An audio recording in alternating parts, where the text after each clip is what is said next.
ഒരു യുവാവ് എൻ്റെ അടുക്കൽ ഒരു സിറ്റിങ്ങിന് വേണ്ടി വന്നു. അദ്ദേഹത്തിൻ്റെ ജീവിതത്തിൽ വലിയ പ്രതിസന്ധികളെല്ലാം ഉണ്ടായിരുന്നു. അപ്പം അതുമായി ബന്ധപ്പെട്ട് ചില ബിബ്ലിക്കലായിട്ടുള്ള ബൈബിൾ പരമായ ചില ഉപദേശങ്ങൾ അദ്ദേഹത്തിന് കൊടുക്കാം എന്ന് കരുതി ഞാൻ അദ്ദേഹത്തിൻ്റെ അടുക്കൽ ചെന്നു. വളരെയധികം പ്രതിസന്ധിയിലൂടെ പോകുന്നൊരു യുവാവായിരുന്നു അത്.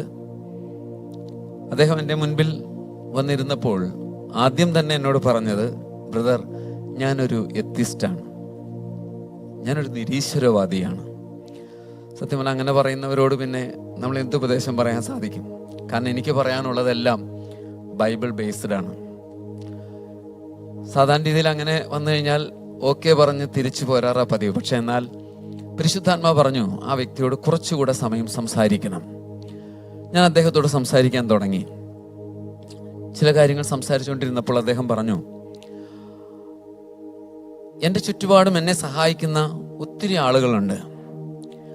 ആ ആളുകളിലാണ് ഞാൻ ദൈവത്തെ കാണുന്നത്.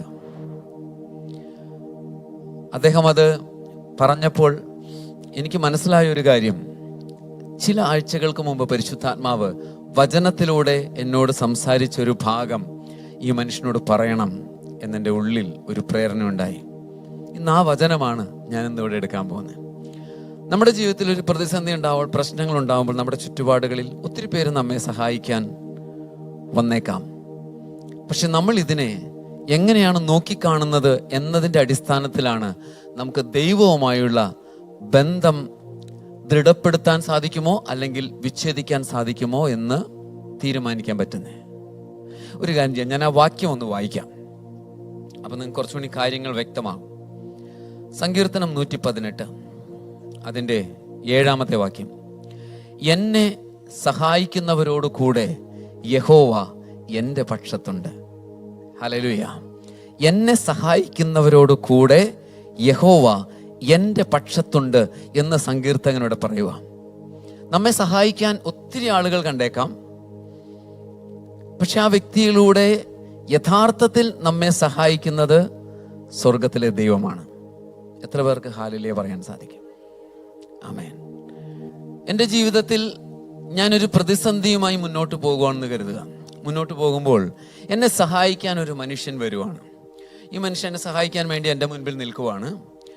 ഒരു സാധാരണ മനുഷ്യനാണെങ്കിൽ, ഒരു ലോക മനുഷ്യനാണെങ്കിൽ നോക്കിക്കാണുമ്പോൾ ഈ മനുഷ്യനെ മാത്രമേ കാണത്തുള്ളൂ.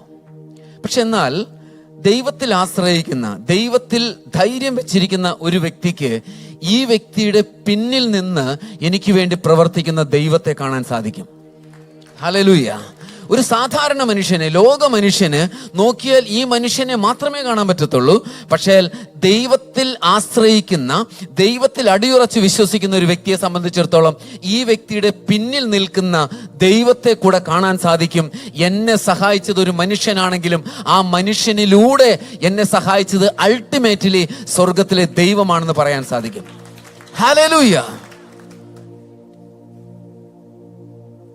ആ യുവാവ് ഇതെല്ലാം തീർന്ന സമയത്ത്, കാരണം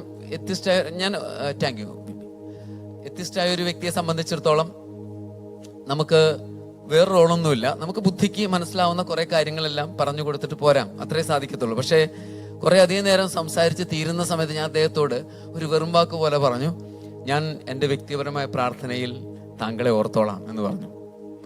അദ്ദേഹം എടുത്ത വഴിക്ക് പറഞ്ഞു, ബ്രദറെ, ഇപ്പോൾ എനിക്ക് വേണ്ടി ഒന്ന് പ്രാർത്ഥിക്കാന്ന് പറഞ്ഞു. ഹല്ലേലൂയ.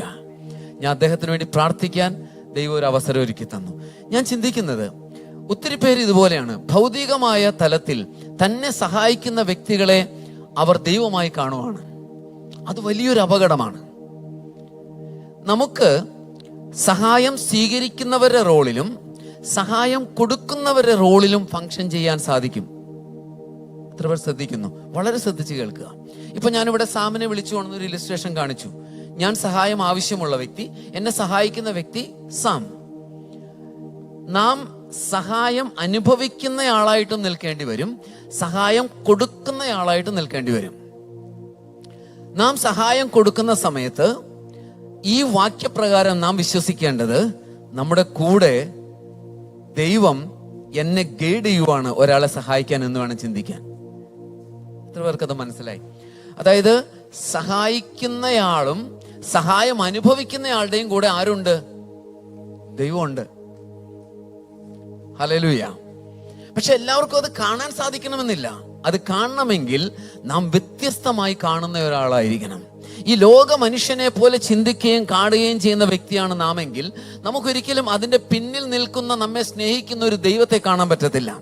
എന്നാൽ അതിന്റെ അപ്പുറത്ത് കാണാൻ സാധിക്കാത്ത ചിലതിനെ കൂടെ കാണുവാനും വിശ്വസിക്കുവാനുമുള്ളൊരു മനസ്സ് നമുക്കുണ്ടെങ്കിൽ നമ്മെ സഹായിക്കാൻ നിൽക്കുന്ന ഓരോ വ്യക്തിയുടെയും പിന്നിൽ നമ്മെ സ്നേഹിക്കുന്ന കർത്താവിനെ നമുക്ക് തിരിച്ചറിയാൻ സാധിക്കും. ഹല്ലേലൂയ. ഒരുപക്ഷെ എന്നെ സഹായിക്കുന്ന ഒരു മനുഷ്യനായിരിക്കാം, അല്ലെങ്കിൽ ഒരു ഓർഗനൈസേഷൻ ആയിരിക്കാം, ഒരു ഗവൺമെന്റ് ആയിരിക്കാം, എന്തുമാകട്ടെ, എന്നെ സഹായിക്കാൻ വേണ്ടി ദൈവം ചിലരെ ഉപയോഗിച്ചു എന്ന് വിശ്വസിക്കുന്നതാണ് ദൈവനാമ മഹത്വത്തിന് ഏറ്റവും നല്ലത്. ഹല്ലേലൂയ. ഞാൻ ഇതേ കാര്യത്തെ തന്നെ കുറച്ചുകൂടെ നിങ്ങളുടെ മുമ്പിൽ ഒന്ന് വിശദീകരിക്കാൻ പോവാണ്. എന്നെ ഒരു വ്യക്തി സഹായിക്കുമ്പോൾ ഞാൻ ആ വ്യക്തിയെ ദൈവമായി കാണുവാണെങ്കിൽ ആ വ്യക്തിക്ക് കിട്ടേണ്ട പ്രതിഫലം അതോടുകൂടി തീർന്നു. ഇത്ര പേർ ശ്രദ്ധിക്കുന്നു? എന്നെ ഒരു വ്യക്തി സഹായിക്കാൻ വരുന്നു. ഒരിക്കൽ കൂടെ വാസാമേ, സാം എന്നെ സഹായിക്കാൻ വേണ്ടി വരുവാണ്. സാമിനെ ഞാൻ എൻ്റെ ദൈവമായിട്ട് കാണുവാണെങ്കിൽ എന്നെ സഹായിച്ചതിന്റെ പേരിൽ സാമിന് കിട്ടേണ്ട പ്രതിഫലം അതോടെ തീർന്നു. ശരിയല്ലേ? പക്ഷേ ഇദ്ദേഹം എൻ്റെ ഈ ഒരു നന്ദി പ്രകടനം നിൽക്കുന്നില്ല, ദൈവത്തിന്റെ ഗൈഡ് ലൈൻ ആണെന്ന് മനസ്സിലാക്കി എന്നെ സഹായിച്ചുകൊണ്ട് അദ്ദേഹം കടന്നു പോകുവാണെങ്കിൽ പിന്നെ അതിന്റെ പ്രതിഫലം കൊടുക്കാൻ പോകുന്ന സ്വർഗത്തിലെ ദൈവമായിരിക്കും. ഹല്ലേലൂയ. ഞാൻ ഇദ്ദേഹത്തെ മഹത്വപ്പെടുത്തിയാൽ, മത്തായിയുടെ സുവിശേഷം 5-ാം അധ്യായത്തിൽ യേശു പറയുന്നുണ്ട്, നിങ്ങൾ ആർക്കെങ്കിലും ദാനം കൊടുക്കുമ്പോൾ എങ്ങനെ ചെയ്യണം? ആരും വലങ്കൈ ചെയ്യുന്ന എന്തെന്ന് ഇടങ്കൈ അറിയാതിരിക്കട്ടെ. കാരണം ആരെങ്കിലും അതിന്റെ പേരിൽ നമ്മളെ മഹത്വപ്പെടുത്തുകയോ നമുക്ക് എന്തെങ്കിലും ചെയ്തു തരാൻ ആഗ്രഹിക്കുകയോ ചെയ്താൽ അതിന്റെ പേരിൽ ദൈവം തരാനുള്ളത് കുറഞ്ഞു പോകും. എന്നെ സഹായിക്കണമെന്ന് ദൈവത്തിന് ആഗ്രഹം. കാരണം ഞാൻ ദൈവത്തിന്റെ പൈതലാണ്, ദൈവത്തിന് വേണ്ടി നിലകൊള്ളുന്നു, ദൈവത്തിൽ വിശ്വസിക്കുന്നു, രക്ഷ സ്വീകരിച്ചു. ഇങ്ങനെയുള്ള എന്നെ സഹായിക്കാൻ ദൈവത്തിന് ആഗ്രഹമുണ്ട്. അതിനൊരിക്കലും ഞാൻ രാവിലെ എഴുന്നേറ്റ് കണ്ണു തിരുമ്മി നോക്കുന്ന സമയത്ത് എന്റെ മുമ്പിൽ ദൈവം പ്രത്യക്ഷപ്പെട്ടു വരത്തൊന്നുമില്ല. ദൈവം എന്ത് ചെയ്യും? എന്നെ സഹായിക്കാൻ ചില വ്യക്തികളെ ഉപയോഗിക്കും. ഹല്ലേലൂയ. ഞാൻ പോലും പ്രതീക്ഷിക്കാതെ, ഞാൻ പോലും ചിന്തിക്കാതെ എന്റെ മുൻപിൽ ദൈവം ചില വ്യക്തികളെ ഒരുക്കി കൊണ്ടുവരും. ആമേൻ. ആ വ്യക്തിയിൽ നിന്നും സഹായം സ്വീകരിച്ചു കഴിയുമ്പോൾ ഈ വ്യക്തിയെ ദൈവമായി കാണുന്നത് ഇദ്ദേഹത്തിന് ചില കുറവ് സംഭവിക്കാനിട വരും. ഞാൻ ഇദ്ദേഹത്തെ ദൈവമായി കാണുകയല്ല ചെയ്യണ്ടേ, ഇദ്ദേഹത്തെ ഉപയോഗിച്ച ദൈവത്തിന് മഹത്വം കൊടുക്കുക ചെയ്യണ്ടേ. ഹല്ലേലൂയ. അങ്ങനെ ഞാൻ ആ ദൈവത്തിന് മഹത്വം കൊടുക്കുമ്പോൾ ഇദ്ദേഹത്തിന് കിട്ടാനുള്ള പ്രതിഫലം സ്വർഗത്തിൽ നിന്ന് പുറപ്പെടും. ഹല്ലേലൂയ. ഞാൻ കൊടുക്കുന്നത് പോലെയല്ല ദൈവം കൊടുക്കുന്നത്. ആമേൻ. ഞാൻ ഇത് വിശദീകരിക്കാൻ കാരണം നമുക്ക് രണ്ട് റോളിലും നിൽക്കേണ്ടി വരും ചിലപ്പോ. ശരിയല്ലേ? ചിലപ്പോൾ ഒരുപക്ഷെ വളരെ പ്രതിസന്ധിയിലൂടെ പോകുന്ന ഒരാളെ നോക്കിയിട്ട് ദൈവം പറയും, നീ അവനെ സഹായിക്കണമെന്ന് പറഞ്ഞെന്ന് വരാം. ആ സമയത്ത് നാം ചാടി ഇറങ്ങുക. കാരണം എന്താ? സഹായിക്കുന്ന ആളോട് കൂടെ ആരുണ്ട്? ദൈവമുണ്ട്. ഹല്ലേലൂയ. ഒരു വ്യക്തിയെ ഏതെങ്കിലും വിധത്തിൽ സഹായിക്കാൻ ദൈവം നമ്മെ നിർബന്ധിക്കുവാണെങ്കിൽ നമ്മൾ ഒന്നും മടിക്കരുത്, ചാടി എഴുന്നേറ്റ് സഹായിച്ചോളണം. കാരണം ഇതിനു വേണ്ടി നമ്മെ പുഷ് ചെയ്തത്, നമ്മളെ പ്രഷർ ചെയ്തത് സ്വർഗത്തിലെ ദൈവമാണ്. ഇതിന്റെ പ്രതിഫലവും സ്വർഗത്തിൽ നിന്ന് വരും. ഹല്ലേലൂയ. ആമേൻ. ഇനി സഹായം അനുഭവിക്കാനുള്ള വ്യക്തിയെ സംബന്ധിച്ചിടത്തോളം ഉത്കണ്ഠപ്പെടേണ്ട. ദൈവം ഒരു വ്യക്തി അല്ലെങ്കിൽ വേറൊരു വ്യക്തി ഉപയോഗിച്ച് നമ്മെ ആ പ്രതിസന്ധിയിൽ നിന്ന് പുറത്തെടുത്തിരിക്കും. ഹല്ലേലൂയ. 1 കൊരിന്ത്യൻസ് 10:13 അതിൽ പറയുന്ന പ്രകാരമാണ്, ദൈവം വിശ്വസ്തൻ. പരീക്ഷ ഉണ്ടാകുന്ന സമയത്ത് ആ പരീക്ഷയോട് കൂടെ അവൻ എന്ത് ചെയ്യും? പോക്കുവഴി തുറന്നിടും. ഹല്ലേലൂയ. ഉദാഹരണത്തിന് ഞാൻ ദൈവത്തിൽ ആശ്രയിക്കുവാണ്, ദൈവം വിശ്വസ്തനാണെന്ന് എണ്ണുവാണ്. എന്റെ ജീവിതത്തിൽ ഏത് കാര്യത്തിനും എന്റെ ദൈവം വിശ്വസ്തനാണെന്ന് ഞാൻ എണ്ണുവാണ്. എനിക്ക് ആവശ്യമുള്ള സമയത്ത് ദൈവം തരും എന്ന് പ്രതീക്ഷിച്ചുകൊണ്ട് ഞാൻ മുന്നോട്ട് ജീവിക്കുക. അങ്ങനെ ജീവിക്കുന്ന സമയത്ത് പ്രതിസന്ധി കുറച്ച് വലുതായി, ദൈവമേ എനിക്കിത് അതിജീവിക്കാൻ പറ്റുന്നില്ലല്ലോ എന്ന് തോന്നിയാൽ ഈ പ്രതിസന്ധിയിൽ നിന്ന് പുറത്തു കിടക്കാൻ ദൈവം ഒരു വഴി കൂടെ എന്റെ മുൻപിൽ തുറന്നിടും. ഹല്ലേലൂയ. കാരണം ദൈവം വിശ്വസ്തനാണ്. ചേർന്ന് പറഞ്ഞ ദൈവം വിശ്വസ്തൻ. ഹല്ലേലൂയ. നാം ദൈവത്തിന്റെ വിശ്വസ്തതയെ അംഗീകരിക്കുകയും അതനുസരിച്ച് ജീവിക്കുകയും ചെയ്യുവാണെങ്കിൽ നമുക്ക് വേണ്ടിയുള്ള വ്യക്തികളെയും ദൈവം ഒരുക്കിയിരിക്കും. ഹല്ലേലൂയ. യിരെമ്യാവ് എന്ന് പറയുന്ന ഒരു പ്രവാചകനെ കുറിച്ച് നമുക്ക് വായിക്കാൻ സാധിക്കും. അദ്ദേഹം ദൈവത്താൽ നിർബന്ധിക്കപ്പെട്ട് പ്രവചിക്കുന്ന മനുഷ്യന്. ആദ്യം ഒഴിവുകളൊക്കെ പറഞ്ഞ് എന്നെ ഒഴിവാക്കണം എന്ന രീതിയിൽ സംസാരിച്ചിരുന്ന പ്രവാചകൻ ഒടുവിൽ ദൈവത്തിന്റെ നിർബന്ധത്തിന് വഴങ്ങി പ്രവചിക്കാൻ തുടങ്ങുക. ബാബേൽ നിങ്ങളെ കീഴടക്കാൻ പോകുന്നു. പക്ഷെ അവരാരും അത് വിശ്വസിച്ചില്ലെന്ന് മാത്രമല്ല, ജനത്തെ അധൈര്യപ്പെടുത്തിയതിന്റെ പേരിൽ അദ്ദേഹത്തെ കൊണ്ടുപോയി ഒരു ചെളിക്കുഴി കൊണ്ടുപോയിട്ടു. ക്ഷാമമുള്ള സമയം, ഭക്ഷണം പുറത്തുള്ളവർക്ക് പോലും ഭക്ഷണം കിട്ടുന്നില്ല. അപ്പൊ ചെളിക്കുഴി കിടക്കുന്ന ആർക്കെങ്കിലും ഭക്ഷണം കിട്ടും? ഒരിക്കലുമില്ല. പക്ഷെ അവിടെ പറയാണ്, ഒരു ഷണ്ണൻ ഇത് കണ്ടിട്ട് സിദക്കിയ എന്ന് പറയുന്ന ഒരു രാജാവിന്റെ അടുക്കൽ ചെന്ന് റിപ്പോർട്ട് ചെയ്തപ്പോൾ രാജാവ് എന്താ വെച്ച് കഴിഞ്ഞാൽ 30 ആളുകളെ ഈ ഷണ്ണന്റെ കൂടെ പറഞ്ഞു വെച്ചിട്ട് അവൻ എത്രയും പെട്ടെന്ന് അവിടെ നിന്ന് എടുത്തുകൊണ്ട് വരാൻ പറഞ്ഞു. ഹല്ലേലൂയ. ദൈവത്തിന്റെ വിശ്വസ്തത ഹൃദയത്തിൽ ഉറപ്പോടുകൂടെ നിൽക്കുന്ന ഒരു വ്യക്തി, ആ വ്യക്തിയെ കുഴി കൊണ്ടുപോയിട്ടാൽ അവിടെ നിന്ന് പുറത്തെടുക്കാൻ ദൈവം ഒരുപക്ഷെ ശത്രുക്കളെ ഉപയോഗിച്ചെന്ന് വരും. ഹല്ലേലൂയ. ഇന്ന് നിങ്ങൾ അനുഭവിക്കുന്ന പ്രതിസന്ധി എന്താണ്? രോഗമാണോ? സാമ്പത്തിക പ്രതിസന്ധിയാണോ? ബുദ്ധിമുട്ട് എന്തെങ്കിലും ആണോ?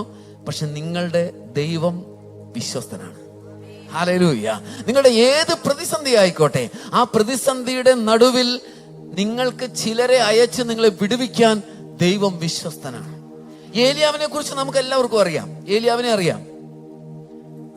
ഏലിയാവ് പ്രവചിച്ച് ഞാൻ പറഞ്ഞിട്ടല്ലാതെ ഇനി ഇവിടെ മഞ്ഞോ മഴയോ പെയ്യാൻ പാടില്ല.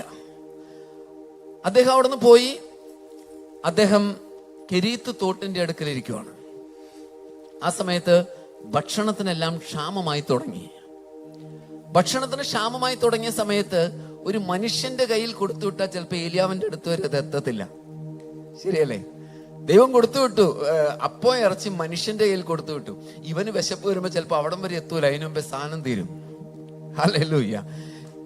നമ്മെ സഹായിക്കാൻ മനുഷ്യരാരെങ്കിലും വരൂ എന്നൊക്കെ പ്രതീക്ഷ നിന്നിട്ട് വന്നില്ലെങ്കിൽ പേടിക്കണ്ട. ദൈവത്തിന്റെ കയ്യിലെ റിസോഴ്സസ് മനുഷ്യരിൽ മാത്രം തീരുന്നതല്ല. ദൈവത്തിന് ഏത് വിധത്തിലും നമ്മെ സഹായിക്കാൻ സാധിക്കും. ഹല്ലേലൂയ. ഇവിടെ ഏലിയാവിനെ സഹായിക്കാൻ മനുഷ്യനില്ലെങ്കിൽ കാക്കയെ അയക്കാൻ ദൈവം തയ്യാറാണ്. ഹല്ലേലൂയ. ഇനി മനുഷ്യർക്ക് സഹായിക്കാൻ പറ്റാത്ത സാഹചര്യമാണെങ്കിൽ അവന്റെ മനസ്സിൽ സഹായിക്കാനുള്ള ഒരു മനസ്സ് കൊടുക്കാനും ദൈവം തയ്യാറാണ്. കെരീത്ത് തോട്ടിൽ നേരെ പോയത് എവിടേക്കാ? വിധവയുടെ അടുത്തേക്കാ, അല്ലേ? വിധവയുടെ സ്ഥിതി എന്താണ്? സഹായിക്കാൻ ഒരു നിർവാഹം ഇല്ലാത്ത സ്ഥിതിയാണ്, അല്ലേ? അതായത് ആകെ ഒരപ്പം ഉണ്ടാക്കാനുള്ള മാവേ ഉള്ളൂ അവിടെ. ഹല്ലേലൂയ. നമുക്കൊരു സഹായം ആവശ്യമായിരിക്കുന്ന സമയത്ത് നമ്മുടെ മുമ്പിൽ വന്നിരിക്കുന്ന വ്യക്തി അങ്ങോട്ട് നമ്മൾ സഹായിക്കേണ്ട വ്യക്തിയാണെങ്കിൽ നമുക്ക് എത്ര നിരാശ തോന്നും, അല്ലേ? പക്ഷെ പേടിക്കണ്ട, ദൈവമാണ് ആ വ്യക്തിയെ നിന്റെ അടുത്ത് അയച്ചതെങ്കിൽ അതിനുള്ള വഴികളും ദൈവം തുറന്നിട്ടുണ്ടാകും. ഹല്ലേലൂയ. ഇവിടെ ഈ വിധവയെ സംബന്ധിച്ചിടത്തോളം ഇനി അങ്ങോട്ടേക്ക് ജീവിതമില്ല. അതുപോലെ ജീവിതം പ്രതിസന്ധിയിൽ നിൽക്കുവാണ്. അവസാനത്തെ അപ്പം കഴിക്കാൻ പോകുന്ന സമയത്താണ് അതിന്റെ പങ്ക് ചോദിച്ചുകൊണ്ട് ഒരു ദൈവമനുഷ്യൻ വന്നിരിക്കുന്നത്. ഹല്ലേലൂയ. ആ ദൈവമനുഷ്യന്റെ പ്രത്യേകത, അവൻ ദൈവത്തിന്റെ വിശ്വസ്തത അറിയുന്നവനായിരുന്നു. ആ ദൈവമനുഷ്യൻ അദ്ദേഹം വന്നു. സത്യം പറഞ്ഞു കഴിഞ്ഞാൽ ആ വിധവയെയും വിധവയുടെ കുടുംബത്തെയും ഈ ക്ഷാമകാലത്ത് പരിപാലിക്കാൻ ദൈവത്തിന്റെ വിശ്വസ്തനായ ഈ ഏലിയാവ് മുഖാന്തരം ദൈവം പ്രവർത്തിച്ചു, അല്ലെ? ഇവിടെ ശരിക്കും പറഞ്ഞു കഴിഞ്ഞാൽ ആരാരെയാ സഹായിച്ചതെന്ന് നമുക്കൊരു കൺഫ്യൂഷൻ വരും, അല്ലെ? ഏലിയാവ് വിധവയെയാണോ സഹായിച്ചത് അതോ വിധവ ഏലിയാവിനെയാണോ സഹായിച്ചതെന്ന് കൺഫ്യൂഷൻ വരും, അല്ലെ? കാരണം ദൈവം ഇരുപക്ഷത്തും നിന്നുകൊണ്ട് പ്രവർത്തിച്ചു. സഹായം ആവശ്യമുള്ളവന്റെയും കൂടെ ദൈവമുണ്ട്, സഹായിക്കുന്നവന്റെ കൂടെയും ദൈവമുണ്ട്. ഹല്ലേലൂയ. നമ്മുടെ പ്രതിസന്ധിയുടെ നടുവിൽ നമ്മൾ ഒരിക്കലും നിരാശപ്പെട്ടു പോകരുത്. ഞാൻ സഹായിക്കുന്ന ആളുടെ റോളിൽ നിന്നുകൊണ്ട് സംസാരിക്കാൻ പോവാണ്. നമ്മുടെ അകത്ത് മറ്റുള്ളവരെ സഹായിക്കുവാനുള്ള ഒരു മനസ്സുണ്ടെങ്കിൽ, ഒരു ഹൃദയം നമുക്കുണ്ടെങ്കിൽ, ദൈവം അയക്കുവാൻ വേണ്ടി തിരഞ്ഞെടുക്കുന്നവരുടെ ഗണത്തിൽ നമ്മൾ ഉൾപ്പെടും. എത്ര പേർക്ക് മനസ്സിലായി? നിന്റെ അകത്ത് മറ്റുള്ളവരെ സഹായിക്കാനുള്ളൊരു ഹൃദയമുണ്ടെങ്കിൽ, സഹായിക്കുവാൻ ദൈവം അയക്കുന്നവരുടെ കൂട്ടത്തിൽ ദൈവം നിന്നെയും സെലക്ട് ചെയ്യും. ദൈവത്തിന്റെ ദൂതനായി അല്ലെങ്കിൽ ദൈവത്തിന്റെ സഹായം വഹിക്കുന്നയാളായി പോകാൻ സാധിച്ചാൽ അതൊരു പ്രിവിലേജ് ആണ്.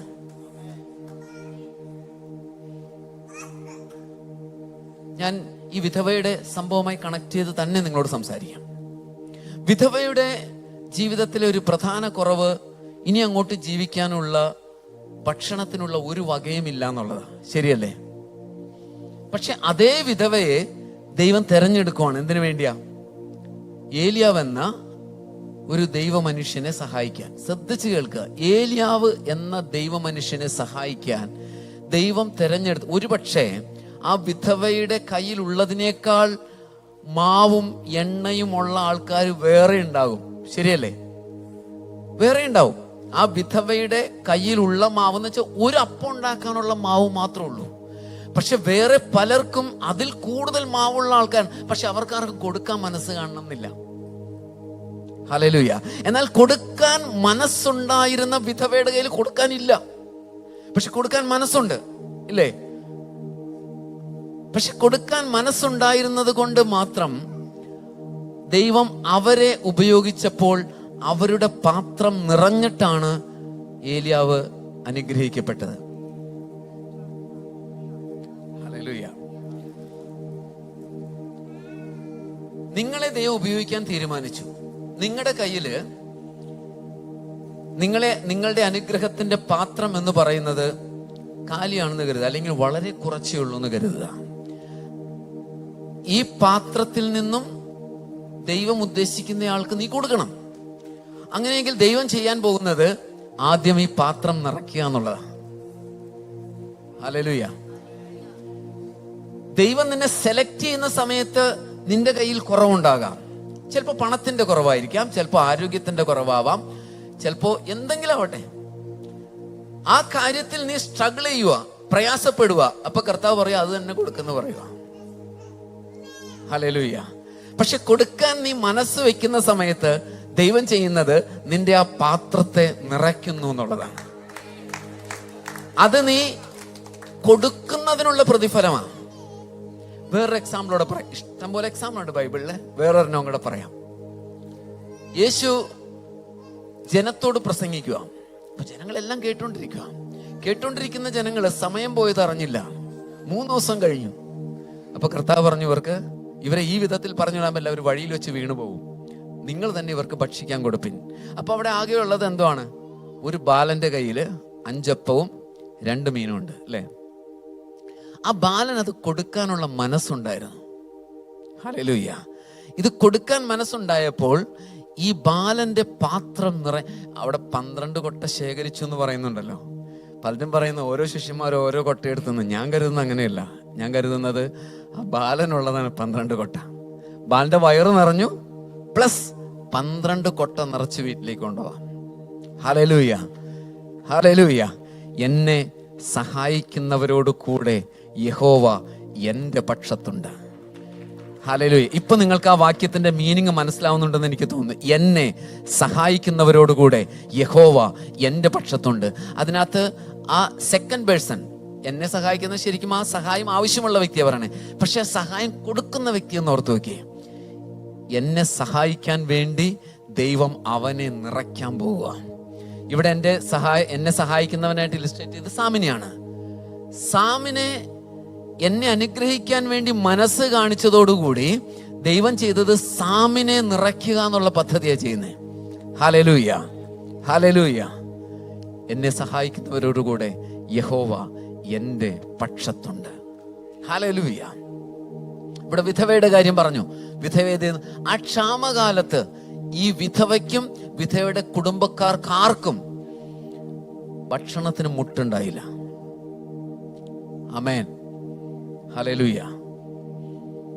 ദൈവം നമ്മൾ മിക്കവാറും ഇപ്പോൾ ഓരോ പ്രയറിന് വേണ്ടി വരുന്ന, മീറ്റിങ്ങിന് വരുന്ന, അല്ലെങ്കിൽ ആരെങ്കിലും വെച്ച് പ്രാർത്ഥിപ്പിക്കുന്നത് നമ്മളെന്തെങ്കിലും കുറവ് പരിഹരിക്കാൻ വേണ്ടിയിട്ടായിരിക്കുമല്ലോ. എന്തെങ്കിലുമൊക്കെ കുറവ്. പക്ഷെ ആ കുറവ് പരിഹരിക്കാനുള്ള ദൈവവചനത്തിലെ ഒരു പ്രത്യേക വഴിയാ ഞാനിന്ന് നിങ്ങളുടെ മുൻപാകെ തുറന്നിട്ടേക്കണേ. എങ്ങനെയാണ് പരിഹരിക്കാൻ പോകുന്നത്? നിങ്ങളെ ദൈവത്തിന് ഉപയോഗിക്കാൻ വേണ്ടി വിട്ടുകൊടുത്താൽ മതി. ഹല്ലേലൂയ. ഹല്ലേലൂയ. വിശ്വസിക്കാൻ ബുദ്ധിമുട്ടാ, പക്ഷെ വിശ്വസിച്ച നിറവ് നമ്മുടെ സ്വന്തമായിരിക്കും. ഹല്ലേലൂയ. ഉത്സവത്തിന്റെ ഒടുക്കത്തെ നാളിൽ യേശു നിന്നുകൊണ്ട് പറയുവാണ്, ദാഹിക്കുന്ന എല്ലാവരും എൻ്റെ അടുക്കൽ.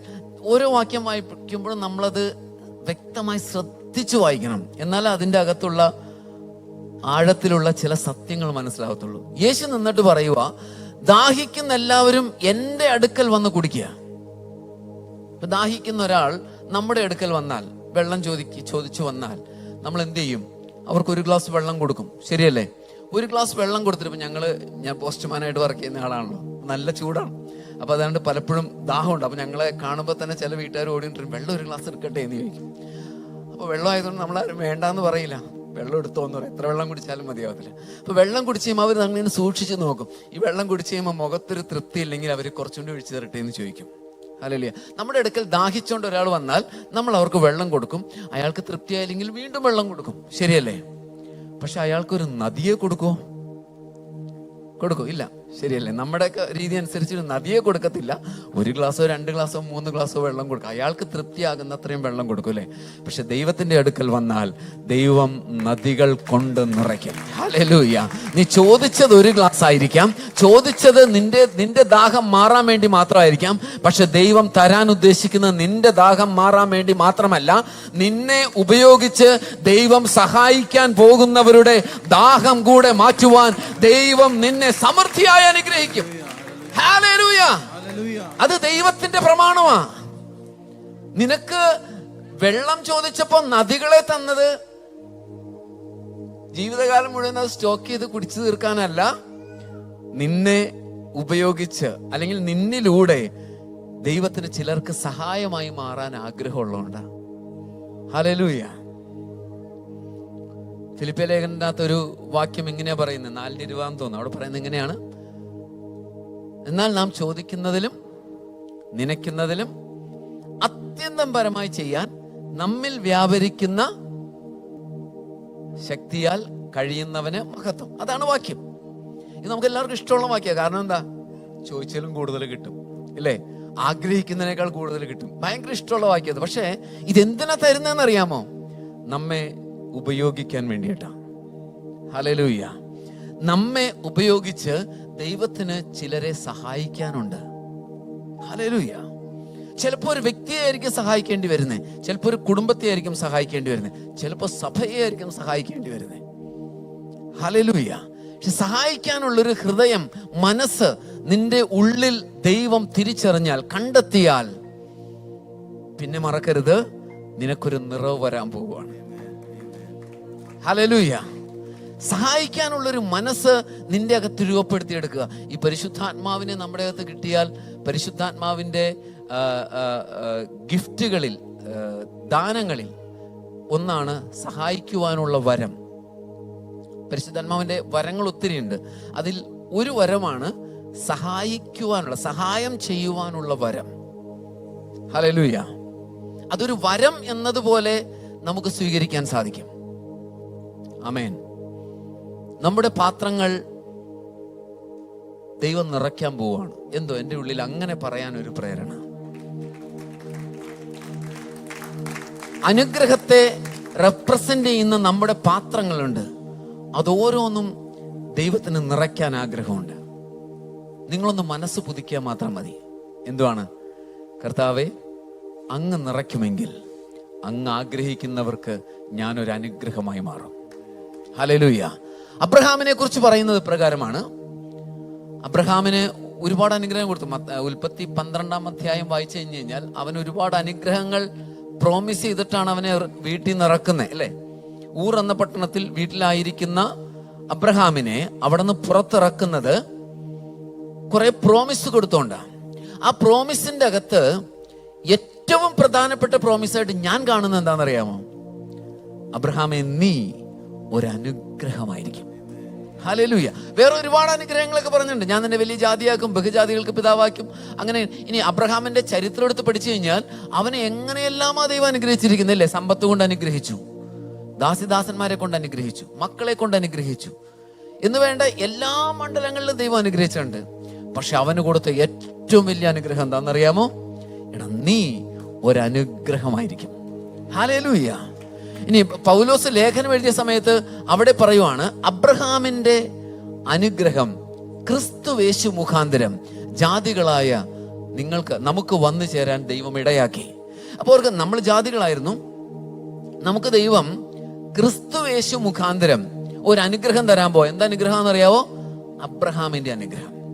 അബ്രഹാമിന് എന്തൊക്കെ അനുഗ്രഹം കൊടുത്തു അതെല്ലാം ക്രിസ്തുവേശുവിൽ വേണമെങ്കിൽ നമുക്ക് പ്രാപിക്കാം.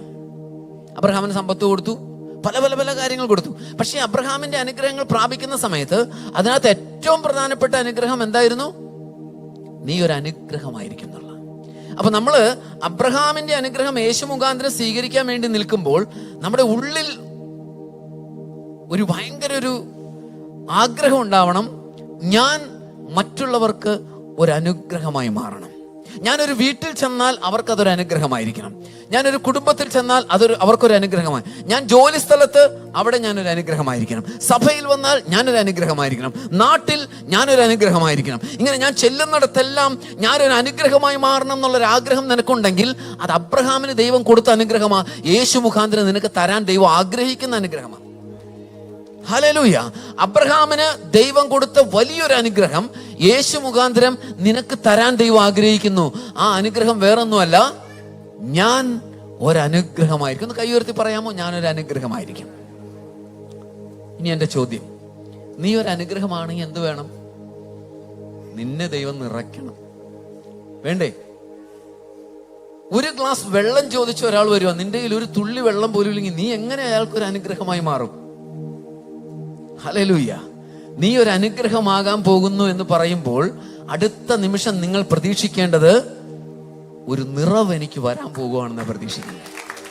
ഹല്ലേലൂയ, ആമേൻ. നമ്മൾ ഒരു പ്രധാനപ്പെട്ടൊരു പ്രശ്നം വരുന്നത് എന്താണെന്നറിയോ? നമ്മള് അനുഗ്രഹത്തിന്റെ പാത്രവുമായിട്ട് നിൽക്കുക. അപ്പൊ ഈ പാത്രത്തിൽ നിറച്ചു കിട്ടിയാൽ എനിക്ക് അനുഗ്രഹമായി, എനിക്കതൊരു അനുഗ്രഹമായി. ഞാൻ ഒരു സിംബോളിക്കായിട്ടാണ് പറയണത്, നിങ്ങളത് ഭാവനയിൽ കാണുക. എന്റെ അനുഗ്രഹത്തെ റെപ്രസെന്റ് ചെയ്യുന്ന ഒരു പാത്രം, അതിൻ്റെ അകത്ത് ഇപ്പൊ ഒന്നുമില്ല. അപ്പൊ ഞാൻ ദൈവത്തോട് പ്രാർത്ഥിക്കുക, ദൈവമേ ഈ പാത്രം നിറച്ചെന്നെ അനുഗ്രഹിക്കണമേ എന്ന് പറയുകയാണ്. അപ്പോ ദൈവത്തിന് തോന്നുവാണ് ഞാൻ മറ്റുള്ളവർക്ക് ഒരു അനുഗ്രഹമായി തീരാൻ സാധ്യതയുള്ള ആളാണെന്ന് തോന്നിക്കഴിഞ്ഞാൽ ദൈവം എന്ത് ചെയ്യും? ഈ പാത്രം നിറഞ്ഞ് കവിഞ്ഞൊഴുകാനിടയാക്കും. എന്തിനാണ്? മറ്റുള്ളവർക്ക് എന്നിലൂടെ ഒരു അനുഗ്രഹം പകരാൻ വേണ്ടിയിട്ട്. നിങ്ങൾക്ക് എത്ര പേർക്ക് മനസ്സിലാവുന്നുണ്ട്? ഓക്കെ. എന്റെ അനുഗ്രഹത്തിന്റെ പാത്രം നിറഞ്ഞു കവിഞ്ഞ് ഞാൻ മറ്റുള്ളവർക്ക് അനുഗ്രഹമായി മാറാൻ വേണ്ടിയിട്ടാണ് ദൈവം പ്രതീക്ഷിക്കുന്നത്. പക്ഷെ ഈ പാത്രം നിറയാൻ പോകുന്നു എന്ന് കാണുമ്പോഴത്തേക്ക് ഞാൻ എന്ത് ചെയ്യുമെന്ന് അറിയാമോ? ഇതിനേക്കാൾ കുറച്ചുകൂടി വലിയൊരു പാത്രം കൊണ്ട് അടിയിലേക്ക് വെക്കും. ഒന്നും പോകണ്ട, കർത്താവിന് ഒന്നും നഷ്ടപ്പെടുത്തരുത്, എല്ലാം പാക്ക് ചെയ്തു എന്ന് പറഞ്ഞ പോലെ നമ്മൾ ഇത് വെക്കും. അതിന്റെ അടിയിൽ അതിനേക്കാളും വലിയൊരു പാത്രം വെക്കും, അതിന്റെ അടിയിൽ വീണ്ടും വലിയ പാത്രം വെക്കും. ഇതാ നമ്മുടെ കുഴപ്പം. ഹല്ലേലൂയ. നമ്മൾ എന്ത് ചെയ്താൽ മതി? നമുക്ക് ആവശ്യമുള്ളത് ദൈവം തരും, പക്ഷേ അത് നിറഞ്ഞ് കവിയാൻ നമ്മൾ അനുവദിക്കുക. ദൈവമേ, എന്നിൽ നിന്നും നിറഞ്ഞു കവിഞ്ഞ് എൻ്റെ ചുറ്റുമുള്ളവർ അനുഗ്രഹിക്കപ്പെടട്ടെ കർത്താവേ. അബ്രഹാം ഒരു കാലത്ത് അനുഗ്രഹമായിരുന്നത് പോലെ ഈ കാലഘട്ടത്തിൽ ഞാൻ അനുഗ്രഹമാകേണ്ടതിന് എൻ്റെ ഉള്ളിലൊരു നിറവ് തരണമേ. ആ നിറവ് കവിഞ്ഞൊഴുകാനിട വരട്ടെ. ഹല്ലേലൂയ. ഒരു ശുശ്രൂഷകനായ ഒരാൾ എൻ്റെ അടുക്കൽ പ്രാർത്ഥിക്കാൻ വന്നാൽ പൊതുവെ ഞാൻ പ്രാർത്ഥിക്കാറുള്ളത്, ഒരു ഉദാഹരണം പറഞ്ഞാൽ, ഒരു ശുശ്രൂഷ വന്നിട്ട് എന്നോട് പറയുവാണ്, ബ്രദറെ എന്തുവാണ് എനിക്ക് മുട്ടുവേദനയാണെന്ന് പറഞ്ഞെന്ന് ഓർത്തോ.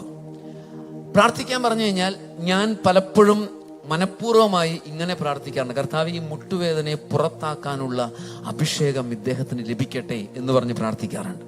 മറ്റൊന്നുമല്ല, മുട്ടുവേദന മാറട്ടെ എന്ന് പ്രാർത്ഥിച്ച് മുട്ടുവേദന മാറി അദ്ദേഹം പോകുന്നു. പക്ഷെ മുട്ടുവേദന മാറ്റാനുള്ള അഭിഷേകമാണ് കിട്ടുന്നതെങ്കിലോ പുള്ളിയുടെ മുട്ടുവേദന മാറും. പുള്ളി ആരൊക്കെയായിട്ട് ബന്ധപ്പെടുന്ന അവരുടെയൊക്കെ മുട്ടുവേദന മാറ്റാൻ അദ്ദേഹത്തിന് സാധിക്കും. ഹല്ലേലൂയ.